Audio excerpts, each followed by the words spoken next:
हमारे देश में बढ़ते रिलीजियस डिस्प्यूट्स अब अपनी लाइन क्रॉस कर गए हैं। अब तक तो सिर्फ लड़ाई सोसाइटी और पब्लिक फंक्शंस में देखी जाती थी, लेकिन अब धर्म को कोर्ट रूम्स में भी विवाद का हिस्सा बनाया जा रहा है। ऐसे में अगर मैं आपसे कहूँ कि रिलीजियस प्लेसेस जो कि एक समय में धर्म, एकता और शांति का प्रतीक थे, वही अब क्राइम सीन बन गए हैं, तो आपको कैसा लगेगा? धर्मस्थल कर्नाटका का एक ऐसा नाम जो डेकेड से लोगों के लिए धर्म, सेवा और शांति का प्रतीक था, लेकिन अब इसी धर्मस्थल के अंदर एक ऐसी कहानी उभर के सामने आई है जो सिर्फ हिला देने वाली नहीं है, बल्कि पूरे एडमिनिस्ट्रेटिव और पुलिसिंग सिस्टम की इंटीग्रिटी पर सवाल खड़े करती है। ये कहानी है एक दलित विसल ब्लोअर की, जिन्होंने अपने ऊपर होने वाले अत्याचार और दूसरों के साथ होने वाले कुछ ऐसे गुनाहों का भांडाफोड़ किया है जिनकी कल्पना भर से इंसान का रोम रोम कांप जाए। इंटरेस्टिंगली इस कहानी में एक ट्विस्ट ये है कि बात इतनी बड़ी है कि उस दलित विसल ब्लोअर को chief justice of India BR Gavai, जो खुद एक मार्जिनलाइज कम्युनिटी से बिलोंग करते हैं, उन्हें लेटर लिखना पड़ा है। क्या CGI ने ये लेटर एक्सेप्ट किया? क्या इस पे कोई एक्शन हुआ है? ये सब जानना अब जरूरी नहीं, जरूरत है। साथ ही जब आप ये जानेंगे कि क्या बातें उस लेटर ने रिवील की है, तब तो आपके पैरों तले जमीन ही खिसक जाएगी। दर्शकों, ये आदमी जो पहले धर्मस्थल टेम्पल एडमिनिस्ट्रेशन के अंडर सैनिटेशन वर्कर के रूप में काम करता था, अब सामने आया है with spine chilling revelations about a series of rapes, murders और उनके बाद बॉडीज का इलीगल डिस्पोजल, या तो जलाकर या दफन करके। और उससे भी ज्यादा हैरानी वाली बात ये है कि ये सब कुछ टेम्पल स्टाफ और पावरफुल लोकल अथॉरिटीज के कहने पर किया गया। जी हाँ, आपने बिल्कुल सही सुना है। विसल ब्लोअर ने कहा है कि उसने खुद अपने हाथों से कई महिलाओं और लड़कियों की लाशें दफन की, कुछ को जलाया भी है। And all this was happening while the society worshipped the temple administration. Initially, I saw many bodies and assumed that they might be of victims of suicide or accidental drowning. Majority of the bodies were of women and most of them were without clothes. Some of the bodies had signs of sexual assault and violence, including strangling and other wounds. ये कहना है उस व्यक्ति का जो 1995 से 2014 के बीच sanitation worker के रूप में काम करता रहा। शुरू में उसे लगा कि लाशें शायद आत्महत्याएं होंगी या नदी में डूबकर मरने वाले लोग, लेकिन जल्द ही जब महिलाओं के शरीर पर नंगे होने के साथ साथ सेक्सुअल असॉल्ट के निशान दिखे गए, तब उसे पता चला कि ये कुछ और ही है और कुछ बहुत ज्यादा डार्क और ब्रूटल है। In 1998, my supervisor directed me to secretly dispose of the bodies. When I refused and told him I would report it to the police, I was assaulted brutally. यानी जब उसने सिस्टम के खिलाफ जाने की कोशिश की तो उसे पीटा गया, धमकाया गया और इवेंचुअली उसे मजबूर किया गया कि वो खामोश रहे। इसके बाद एक सिलसिला चालू हुआ, एक ऐसा क्राइम रिंग का जहां टेम्पल के आसपास रेप और मर्डर होते थे और लाशें सफाई कर्मचारियों के थ्रू डिस्पोज ऑफ करवाई जाती थी बिना किसी लीगल प्रोसेस के। My supervisor used to invite me to specific places where bodies were found and several of them were of minor girls. एक स्पेसिफिक इंसिडेंट में उसने बताया, one of the incident has haunted me forever. A girl between 12 to 15 years was found lying dead about 500 meters away from a patrol bunk at Kaleri in 2010. She was wearing a school uniform and her skirt and innerwear were missing, and she had marks of sexual assault and strangulation.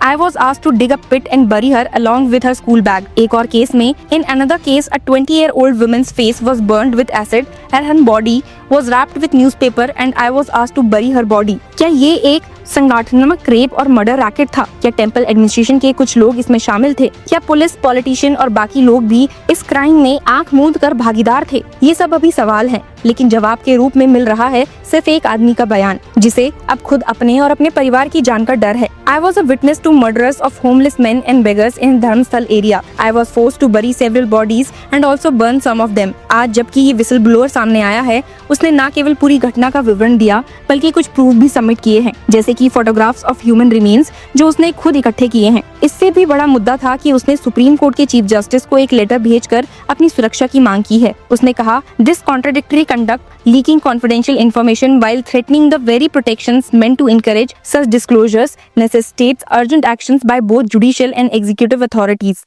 हाल ही में उसने एक confidential statement 14 जुलाई को police के IO यानी कि investigation officer को दिया था, लेकिन उसके कुछ घंटों के अंदर ही उसकी डिटेल्स एक YouTube वीडियो में पब्लिकली आ गई। वीडियो में एक आदमी ओपनली कह रहा है कि ये सब पुलिस ने ही उसको दिया है। Details were provided by the complaint in a confidential police statement on 14 July are now available on YouTube। ये लीक सिर्फ अनएथिकल नहीं, पोटेंशियली क्रिमिनल भी है। विसल ब्लोअर ने लेटर में लिखा है कि इससे इन्वेस्टिगेशन की इंटीग्रिटी कॉम्प्रोमाइज हो गई है। पुलिस ने अब तक ना तो इस लीक के सोर्स का पता लगाया है, ना ही किसी ऑफिसर के अगेंस्ट डिसिप्लिनरी एक्शन लिया है। He said despite the YouTube video being publicly available for over 11 hours, the police have reportedly taken no steps to investigate the internal breach. यही नहीं, पुलिस एलिजिबली अब विटनेस प्रोटेक्शन भी हटाने की बात कर रही है। The police have also indicated the possibility of unilaterally withdrawing witness protection that was granted to the whistle blower. ये कॉन्ट्राडिक्टरी बिहेवियर किसी भी विटनेस के लिए एक जानलेवा हो सकता है। जब एक आदमी इतने सेंसिटिव और एक्सप्लोजिव इंफॉर्मेशन के साथ सामने आता है तो सिस्टम का फर्ज होता है उसकी सुरक्षा करना, लेकिन यहाँ तो जिससे प्रोटेक्शन मिलना चाहिए उसके अगेंस्ट ही लीक्स और इंटिमिडेशंस हो रहे हैं। उन्होंने लेटर में लिखा है, I request the police to exhume the remains of bodies buried by me. About 11 years ago, I left Dharamstal along with my family and hid ourselves and lived in a neighboring state. We are haunted daily that we will be also killed. उसने बताया कि 2014 में जब उसकी family की एक और minor लड़की के साथ भी सेक्सुअल हैरेसमेंट हुआ तब उन्होंने धर्मस्थल छोड़ दिया।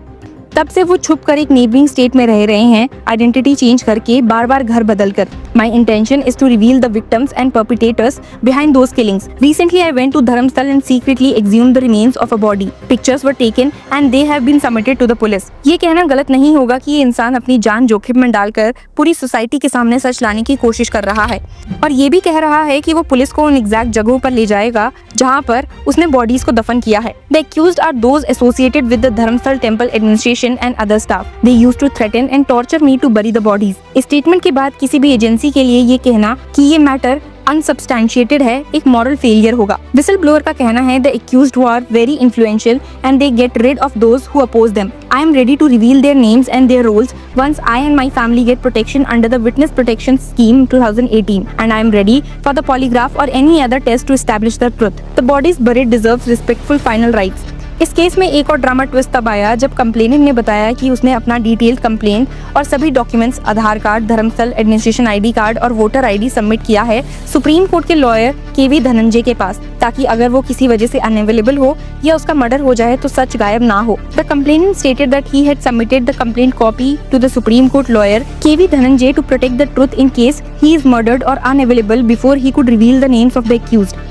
ये सारी बातें किसी फिल्म की कहानी नहीं बल्कि इंडिया के एक सबसे सेक्रेड माने जाने वाले स्थान धर्मस्थल से जुड़ी रियल स्टोरी है। अब पूरा फोकस है जुडिशरी पर कि वो इस मैटर में क्या स्टैंड लेती है। दक्षिण कन्नड़ा के एसपी अरुण के ने द न्यू इंडिया एक्सप्रेस को बताया कि कंप्लेंट 3 जुलाई को धर्मस्थल पुलिस स्टेशन में रजिस्टर की गई थी और आईपीसी के नए सेक्शन 211A ऑफ द भारतीय न्याय संहिता के तहत एफआईआर फाइल की गई है, लेकिन अब तक ना तो कोई अरेस्ट हुआ है, ना ही किसी एक्यूज का नाम ऑफिशियली आया है। The person has requested not to reveal his identity and after obtaining necessary permission from the court, we registered a case. तो सवाल ये है कि क्या पुलिस सच में जस्टिस की तरफ काम कर रही है या फिर ये भी एक कवर अप होगा जैसे कई और घटनाओं जो कास्ट, पावर और पॉलिटिक्स के नीचे दबा दी गई है। जब एक दलित आदमी जो सैनिटेशन का काम करता था आज के समय में अपने हाथों से लाशें दफन करने का सच बताता है तो वो सिर्फ एक क्रिमिनल मैटर नहीं होता, वो एक मॉरल इमरजेंसी होती है। ये case caste based operation, institutional impunity और सेक्सुअल वायलेंस के इंटरसेक्शन का एक दर्पण है। विसल ब्लोअर की मांग सिंपल है, प्रोटेक्शन, पॉलीग्राफी टेस्ट और जस्टिस। क्या इंडियन जुडिशरी और पॉलिटी इस मांग का सामना करेगी या फिर एक और नाम, एक और आवाज सिस्टम के साइलेंस में सामने आ जाएगी? Justice delayed is justice denied, लेकिन अगर इस केस में कोर्ट में एक्शन नहीं होता है तो जस्टिस डिस्ट्रॉयड होगा। अब देश देख रहा है कि सच जिंदा बचेगा या फिर नहीं। आपका इस पर क्या कहना है, हमें कमेंट्स में जरूर बताइए।